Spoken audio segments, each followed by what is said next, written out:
equal to p into 1 plus r to the power n। আচ্ছা, এই formula কোথায় তোমরা সবাই জানো তাই না? ক্লাস 8 এর সময় করে রেখেছো যে সুদ আসলে এটা চক্রবৃদ্ধি হারে সুদের ফর্মুলা, যে একটা বছরে যতটুকু জন্য সুদ আসলে সেইটাকে বের করে পরের বছরে হিসাব করা হয় তাই না? এটা হচ্ছে চক্রবৃদ্ধি সুদ। এখানে আর হচ্ছে সুদের হার রেট, n কি বলতো? n হচ্ছে বছরটা সময়, কতগুলো সময় পার হচ্ছে এটা হচ্ছে n। আচ্ছা, আর p কি জিনিস? এটা হচ্ছে মূলধন। তো আমার যতটুকু আছে আমার লাইফ নিয়ে আমার এরকম লাগে, লাইফ নিয়ে এরকম লাগে কিরকম? আমার মনে হয় যে p হচ্ছে মূলধন। আমার অনেকের ব্রেন ভালো থাকে, অনেকের চারপাশের পরিবেশ ভালো থাকে, মানে যেটা নিয়ে এসে জন্ম হয়েছে অলরেডি আছে, এটা হচ্ছে p। শুধু p আসলে ইম্পর্টেন্ট না। যখন আমরা চিন্তা করি যে p এর সাথে সবকিছু কিভাবে আছে, এখানে গুণ আকারে আছে, গুণ একটা অপারেটর, এখানে আর 1 এর সাথে কিভাবে আছে? যোগ আকারে, যোগ একটা অপারেটর। পুরো জিনিসটার উপরে n কিভাবে আছে? কোন অপারেটরটা সবচেয়ে পাওয়ারফুল? পাওয়ার হচ্ছে সবচেয়ে পাওয়ারফুল। 2 টু দি পাওয়ার 3 এটা হচ্ছে 8, 2 টু দি পাওয়ার 5 এটা কত? 32, 2 টু দি পাওয়ার 6 করলে 64। খুব দ্রুত বেড়ে চলে যাচ্ছে, পাওয়ার পরিমাণে বিশাল দ্রুত বেড়ে যায় একটা জিনিস। সো এই যে পুরো লাইফের যে ইকুয়েশনটা, সেই ইকুয়েশনের সবচেয়ে ইম্পর্টেন্ট কোনটা? টাইম খুব ইম্পর্টেন্ট। আমার লাইফে আমার যতটুকু অর্জন এর কারণে। আমি এখন ধরো একটা গান লিখি, এই গানটা ধরো একটা দুইটা গান, এখনকার গানগুলোর মধ্যে একটা দুইটা ভালো হয়। আমি কিন্তু গান এখন থেকে লিখি না, আমি যখন ক্লাস 6 এ পড়তাম তখন থেকে গান লিখি। ক্লাস 6 এ এবং সেই গানগুলো ছিল মানে এমন কি আমি যাব আমাকে যেতে আমার তখন গানটা একদম মানে যাতা লেভেল ছিল, তার থেকে এখন একটু ভালো লেভেল, এখন একটু ভালো লেভেলে আসছে। এই ভালো লেভেলে আসছে সেটা কিন্তু এই এতদূর টাইম দেওয়ার ফলে আমি যা যা পেয়েছি সব কিছু এই এনের কারণে। টাইম দিতে দিতে দিতে দিতে দিতে দিতে আমার জিনিস হয় না হয় না হয় না, পারি না পারি না পারি না পারি না পারি না কেন পারি না কেন, দেখি তো পারি নাকি দেখি তো পারি নাকি দেখি তো পারি নাকি, এখন মনে হয় পারবো, দেখি তো এখন পারি নাকি এখন পারবো। আরে দেখো এই যে জায়গা থেকে ঘুরে ঘুরে এটা আমি যেটা করছি, আমার কাছে যতবার মনে হচ্ছে সামনেটা বাধা আছে, বাধা কিন্তু আসবে। অনেকে বলবে কি আমি আসলে পরীক্ষাটা ভালোই দিতাম, কিন্তু ওইখানে ওই দিন না ওই আসার পথে এটা ছিল ওখানে এটা ছিল, আমার মা এটা বললো, তারপর আমি এটা করলাম, এটা করার পর আমার পরীক্ষা খারাপ হলো। বাদ দাও, ওইসব বলে লাভ নেই। মূল কথা হচ্ছে তোমার খারাপ হয়েছে, মূল কথা কি সারা পৃথিবী তার সাথে চক্রান্ত করে খারাপ করেছে। সবাই দেখো তোমরা একটা কি করো, কিন্তু বুঝেই পারবে চক্রান্ত আসলে পৃথিবী করে নাই, তুমি যা করার করেছো তোমার সামনে তো খারাপ আসবেই। একটা সব কিছু ভালো হওয়ার প্রবলিটি, তুমি যদি প্রবলিটি হিসাব করো চারপাশে খারাপ হওয়ার যত প্রবলিটি তার ভালো হওয়ার প্রবলিটি খুবই কম। মানে আমি এখন যে এখান থেকে ওখানে যাবো, যাওয়ার জন্য যত কিছু হওয়া দরকার আর যত কিছু না হওয়া দরকার, যেমন না হওয়ার যাই জিনিসের সংখ্যা অনেক, বজ্রপাত হতে পারে, এটা হতে পারে, ওটা হতে পারে, ভূমিকম্পে ঘুরে এটা ভেঙে পড়ে যেতে পারে, কত কিছু ঘটতে পারে। কিন্তু ঘটলে আমরা কি চিন্তা করবো যে কোনো মুহূর্তে যদি একটা বিপদ আসে, একটা ঝামেলা আসে, তোমার এই ঝামেলাটা ফেস করার চিন্তাটা রাখতে হয় মাথার মধ্যে। যদি সব কিছু না আসে তাহলে ভালো ভালো আমি ওখানে যাবো, এই চিন্তা করবো না। কেন না আসলে তুমি যাবা, আসলে কেন যেতে পারবা না? তুমি যদি সব কিছু ঝামেলা আসে, প্রত্যেকটা ঝামেলা ভেঙে ভেঙে ভেঙে ভেঙে তুমি ওখানে যাবো, এটা হচ্ছে ফিল হওয়া উচিত। আমার সামনে চিন্তা এটাই, যদি একটা ঝামেলা আসে আমি কি করবো? ঝামেলা আমি দেখবো যে নতুন একটা ঝামেলা হওয়ার মানে হচ্ছে তোমরা ইমিউনিটি, তোমরা তো বায়োলজি নিয়ে চিন্তা করছো তাই না? আমি ধরে নিচ্ছি তোমাদের বায়োলজি নিয়ে একটু আগ্রহ, তোমরা ইমিউনিটি বোঝো তো। যখন একবার পক্স হয়ে যায় মানুষের, নর্মালি দ্বিতীয়বার আর কি পক্সটা হয় না তাই না? মানে আমাদের এখনকার যে পক্স এটা কি গোবর চিকেন পক্স, এখনকার যে পক্সটা এটা কি চিকেন পক্স, জল বসন্ত, এখনকার যে পক্সটা সেটা এখন একবার হয়ে গেলে নর্মালি হয় না তাই না? কেন হয় না? শরীরের মধ্যে একটা ইমিউনিটি তৈরি হয়ে যায়। তুমি যখন সামনে একটা বাধা ফেস করছো, সাথে সাথে ওই বাধাটা সম্পর্কে তোমার ইমিউনিটি তৈরি হবে। তুমি ওই বাধা সম্পর্কে জানো যে ওকে আমি এই বাধাটা এখন আমি জানি যে এই বাধা আসলে কী করতে হয়। তুমি বাধার কোনো কিছু গেলেই না, অন্য একটা পদ্ধতির সাহায্য দিয়ে যে পাশে আসলে এই সাজেশনটা দিয়ে এটা দিয়ে এই গত বছর এটা আসে না, এই বছর আসে এটা কিন্তু শর্টকাট ওয়ে, তুমি কিছুই করছো না, মানে তোমার বাধাটাকে তুমি কিন্তু এড়াই যাচ্ছ। সো এর পরের বারই যখন তোমার বাধাটা সামনে আসবে তখন তুমি পারবা না। সো তোমাকে কী হতে হবে বলতো? তাহলে ইমিউনিটি হবে, বা জিনিসটাকে আরো ভালো করে টিকা যেগুলো দেওয়া হয় ওই ইমিউনিটিগুলো কেমন তৈরি করা হয় সৌমিত্র? তো মানে ওই বিপদাপদগুলোতে মানে স্মল ডোজে আগেই, এক্স্যাক্টলি স্মল ডোজে ওই বিপদটা দিয়ে তারপরে কিন্তু তোমাকে ইমিউন করা হচ্ছে তাই না? তাহলে ঘটনাটা কি? ঘটনা কিন্তু তুমি যদি না ফেস করতে চাও, ঝামেলা ফেস না করতে চাও, যদি তুমি টাইম না দাও তার কোনো লাভ নাই আসলে। তো তোমাকে সময় দিতে হবে, ওইটার পিছনে অনেক আমি যে জিনিসটা সবসময় করি, আমি সময় দিতে থাকি। আমি জানি যে আজকে এটা আমি পারি না, তাতে আমার কিচ্ছু যায় আসে না, আমি কখনো কষ্ট পাই না, মানুষ কত কিছু পারে না। কিন্তু আমি যদি মনে করি আমি যদি কোনো কিছু পারতে চাই আর আমি যদি এখন সেটা না পারি আমার কষ্ট লাগে না, কিন্তু আমি যদি চিন্তা করি আমি কোনোদিন পারবো না, এটা খারাপ, আমি পারি না, পারতে চাই এটা করবো, আমি পারতে চাই না, আমি কিন্তু পারতে চাই আমি টাইম দেবো করবো, একসময় যাবে। দেখো এখানে একটা ছোটো জিনিস বলি, বুয়েটে যখন আমি প্রথম ভর্তি হলাম, ক্লাসে ঢুকলাম, আমি তো অনেক খুব খুশি যে বুয়েটে পড়ি, আমি এখন বিশাল বিষয়টা অর্জন করে ফেলছি লাইফে। বুয়েটের স্যারের ক্লাসে দাঁড়ালাম, প্রথম যে স্যারটা ক্লাস নিয়েছেন অসাধারণ ক্লাস নিয়েছেন, সেকেন্ড ক্লাসটা আসলো কিচ্ছু বলতে পারে না, আমি বুয়েটে ভর্তি হই সব এরকম ক্লাস কেন। তারপরে ক্লাসটা আসলো, উনিও পারেন না। তারপরে ক্লাসটা আসলো, উনিও বুঝতে পারেন না। তারপরে ক্লাসটা উনিও পারেন না। তারপরে 1 মাস ক্লাস, কেউ বুঝতে পারে না। ঘটনাটা কেমন দাঁড়ালো না একটু। তখন আমি চিন্তা করলাম, আমার এই ফর্মুলা অনুসারে তো এটা হওয়ার কথা না। ধরো একজন সিনিয়র টিচার 20 বছর ক্লাস নেন, 20 বছর যদি ক্লাস নেন, এনের মান 20 বছর যদি হয়ে যায়, তাহলে সে ক্লাস নিতে পারে না কেন? তখন আমি দেখলাম আরেকটা জিনিস এখানে ইম্পর্টেন্ট আছে, খেয়াল করে দেখায় ফর্মুলা দেখায়। ধরো আর ইকুয়াল টু 0, হ্যাঁ,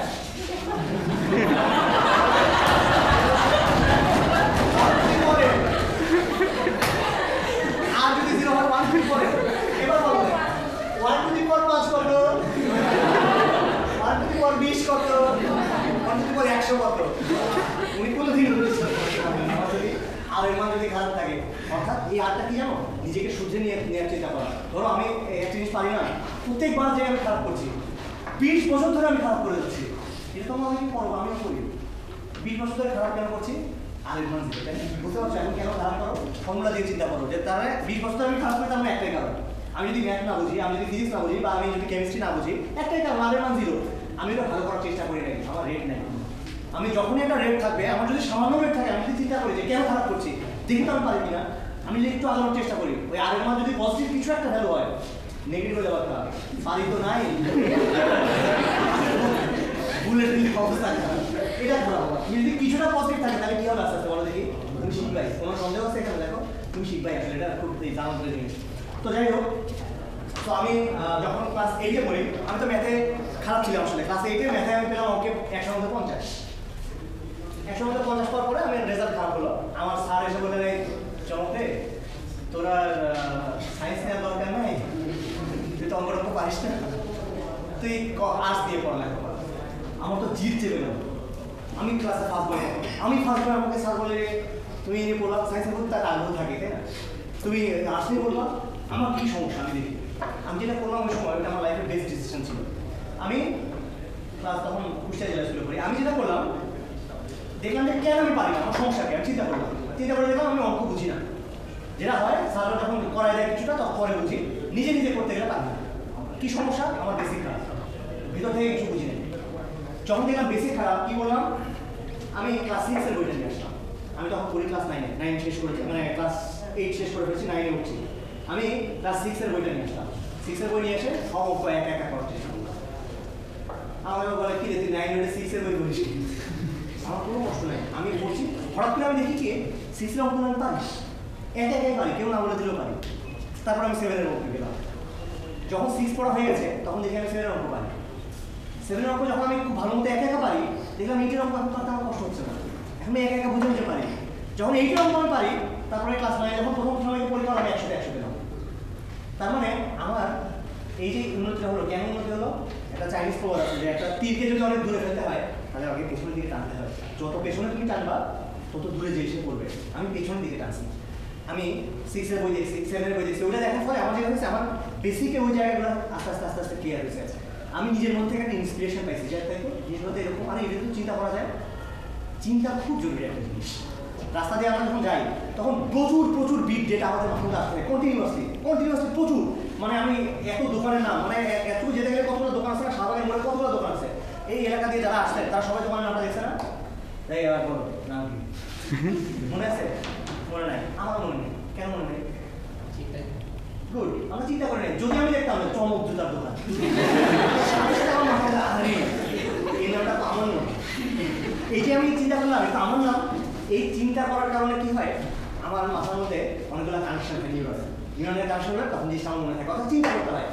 আমার অনেকেরই বোধ হয়, মানে আমাকে যারা পড়া, এখানে তোমরা অনেকে হয়তো পড়াও, তাই না, মানে স্টুডেন্টদেরকে হয়তো পড়াও, আমি ধরে নিচ্ছি। পড়ানোর সময় খেয়াল করবে, তুমি যখন খুব ভালো পড়া দিচ্ছ, স্টুডেন্ট খুব সুন্দর বুঝে। তুমি পড়া যখন খুব ভালো বুঝবে, তোমাদের ক্ষেত্রে এরকম হয়েছে হয়তো, যে তুমি যখন স্যার পড়ায় দেয় আমরা খুব সুন্দর বুঝি, তারপর বাসায় এসে একা একা করতে পারি না। কেন পারি না? সমস্যাটা হয় ওই কারণে, যখন একটা প্রশ্ন দেখার পরে ওটা নিয়ে ভাবতে হয় যে কীভাবে না আগাবো, চিন্তা করে স্যার করে দিচ্ছে, স্যার চিন্তা করছে যে এটা করে তাহলে এইভাবে এভাবে যেতে হবে। স্যার তোমাকে চিন্তাটা করে জিনিসটা চাবিয়ে তোমাকে দিয়েছে, তারপর তুমি দিচ্ছ। এই যে চাবানোর কাজটা এটা কে করলো? তুমি না স্যার? তাহলে শিখবে কে? তুমি না স্যার? স্যার খুব ভালো শিখছে, স্যার খুব সুন্দর পারে। দেখো স্যার পারে না, খুব সুন্দর কেন পারে? কারণ স্যার চিন্তাটা করে তোমাকে দিচ্ছে, যেহেতু তুমি চিন্তাটা নিজে করছো না, তুমি শিখতে পারবে না। তো তোমার কাজটা কি বলতো? চিন্তা করা। তুমি ওই জিনিসটা এখন চিন্তা করবে একটা জিনিসটা কেমনে হয় কেমনে হয় কেমনে হয়, তোমার না পারি না, না পারার চান্স সবচেয়ে বেশি, কারণ আমি তো অত ভালো করে জানি না, তাই না? আমি তো স্যারের তুলনায় জানি না। তো তুমি দেখবে, দেখবা পারি না, দেখবা পারি না, দেখবা পারি না, চেষ্টা করি পারি না, চেষ্টা করি পারি না, চেষ্টা করি পারি না, চেষ্টা করি কি জানি একটা মনে হচ্ছে একটু কি জানি এটা দেখ করলাম হলো না, দেখ করলাম হলো না। এবার মনে করো তুমি সলিউশন দেখলা, এই যে এতখানি কাহিনী করার পরে তুমি যদি সলিউশন দেখো, তখন ইসে আমি এইটা জন্য পারি নাই, আমি তো ওইভাবে চিন্তা করছিলাম একটু। এই সময়টা হচ্ছে জ্ঞান তৈরি হয় আস্তে আস্তে। এই যে তুমি বাধাটা ফেস করলা, বারবার আমি একটা কথাই বলছি, আমাদের মধ্যে সবার মধ্যে ঝামেলা একটাই, আমরা বাধা ফেস করতে চাই না। একটা বাধা আসবে, ওরে আল্লাহ কেমনে করবো, জানো আজকে কেন পারি না, আমাদের না ঘরে কারেন্ট ছিল না, তারপরে হঠাৎ করে প্রচন্ড গরম হয়েছে, এই গরমের মধ্যে কি পড়ালেখা করা যায় নাকি? তুমি এই যে তুমি বাধা পাও নাই, গরমের মধ্যে কেমনে পড়তে তুমি তো শিখে হচ্ছে, তুমি ওই শেখাটাও শেখো নাই। সো নেক্সট টাইম যখন গরম হয় তুমি তখন পারবে না, তোমার আরেক মান দিও। আদার বছর 20 বছর ধরে যতবারই তোমার গরম থাকবে ততবার তুমি পড়তে পারবে না। বুঝতেছো ঝামেলাটা কোন জায়গায়? তাহলে কি করতে হবে এটা আশা করি বুঝতে পারছি। যাই হোক, অনেক কথা বলে ফেললাম, নিজের কথা আর না বলি।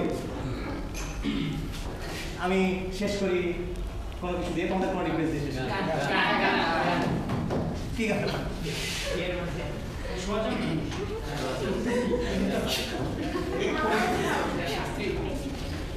পবিত্র কোনো গান না। আচ্ছা ঠিক আছে, তাহলে 3টা গান করবো।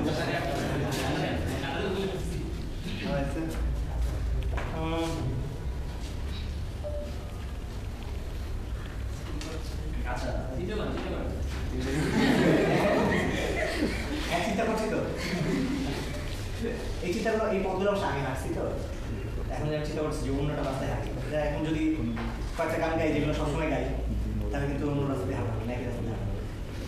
সেটা যদি হাঁটা ঠিক হবে কিন্তু হবে না। হ্যাঁ হবে।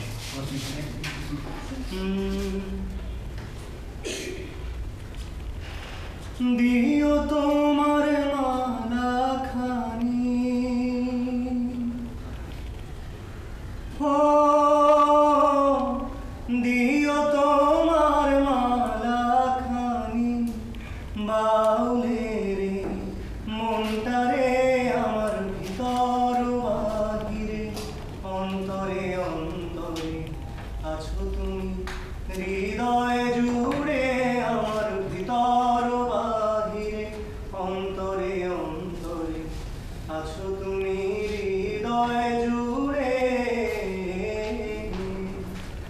ভালো আছি, ভালো থেকো, আকাশে চিঠি লিখো, ভালো আছি ভালো থেকো, আকাশের ঠিকানায় চিঠি লিখো, দিও তোমার মালা খানি, হো দিও তোমার মালা খানি, বাউলে রে মনটারে আমার ভিতর বাহিরে, অন্তরে অন্তরে আছো তুমি, হৃদয় জুড়ে। Thank you.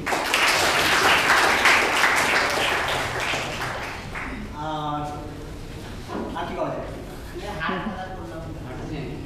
হারকালা আসলে মেহারের নেই গান আর কি, এই গানটা কখনো শেষ হবে না।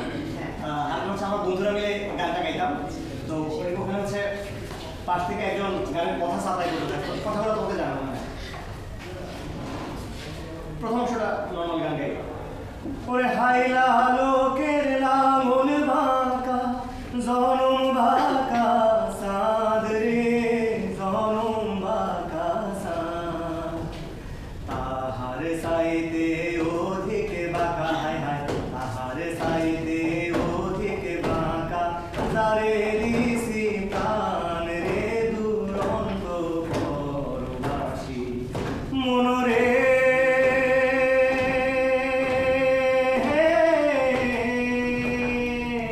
ওরে টুইঙ্কেল টুইঙ্কেল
আর গান নিয়ে আসলে মজা করতে খুব ভালো লাগতো একটা সময়, তখন রিমিক্স করতাম বিভিন্ন গানের।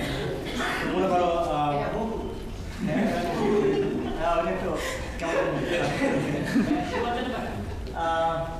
কি চিন্তা করা যায়, মানে একসময় হতো না ওই যে বাইশ দিকে কিছু গান ছিল, আমার গায়ে যত দুঃখ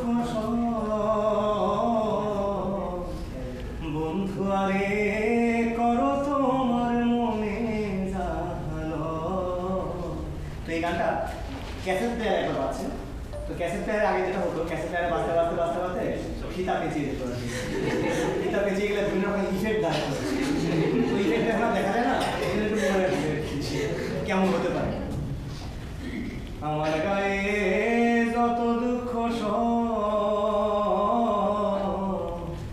বন্ধু আরে করো তোমার মনে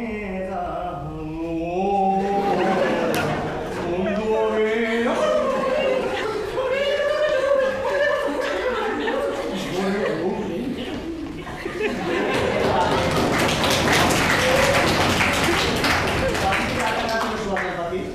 তো গানটা এরকম ছিল, সুয়াসান পাখি আমার সুয়াসান পাখি আমি ডাকিতাছি তুমি নাকি। তো গানটা এরকম ছিল। তো এই গানটা ইন্ডিয়ান ক্লাসিক্যাল শিল্পীরা শোনার পরে মনে করলেন যে এটাকে ক্লাসিক্যাল ঢঙে গাওয়া যেতে পারে, তো তারা এটাকে যেমনি গাইলেন একটু অনুকরণ করার চেষ্টা করবে।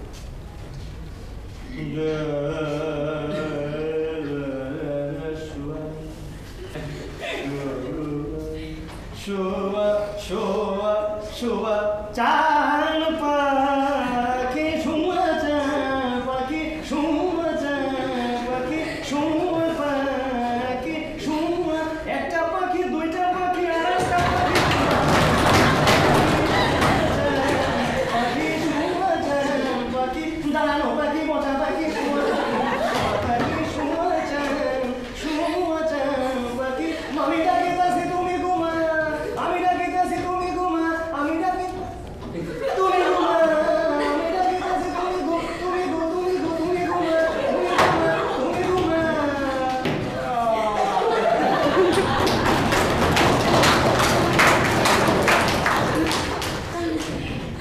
আবার এটা করি। আবার একটা গান ছিল হাবিবের,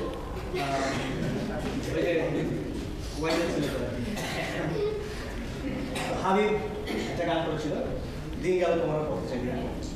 গানটা এরকম ছিল, দিন গেল তোমার পথ চালিয়া মন পড়ে সখী গোকার লাগিয়া সহিনা যাত তোমারও আশায় বসিয়া। তো গানটা এরকম ছিল। তো এই গানটাকে ফুয়াদ সৌদি আরবে পাঠালো, গানটা ফিরে এলো রিমিক্স অবস্থা আসলো। তো রিমিক্সে যেরকম ভালো লাগে, দিন বলু তোমার